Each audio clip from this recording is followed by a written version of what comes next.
বিশ্ব পর্যটন দিবস পালন করা হয় 27শে September.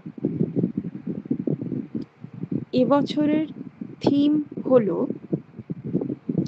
Tourism and sustainable transformation. জৈব বাণিজ্য বৃদ্ধি করতে অস্ট্রেলিয়ার সাথে মিউচুয়াল রিকগনিশন অ্যারেঞ্জমেন্ট স্বাক্ষর করল ভারত। ভারত যুক্তরাজ্য সম্পর্কে মজবুত করার জন্য লিভিং ব্রিজ অ্যাওয়ার্ড পাচ্ছেন যুক্তরাজ্যের প্রধানমন্ত্রী Keir Starmer.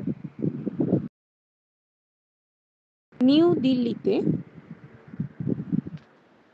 Second Brazil India cross incubation programme launch করল ICAR।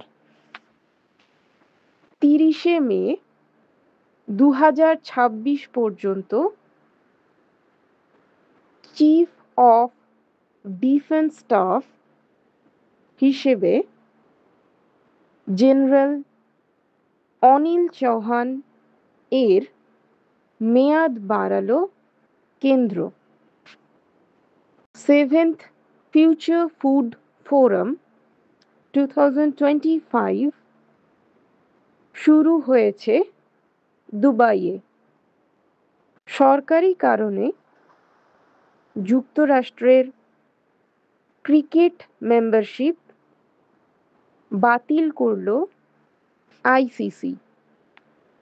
জাহাজ নির্মাণ ও সামুদ্রিক খাতের জন্য 69,725 কোটি টাকার প্যাকেজ অনুমোদন করল মন্ত্রিসভা।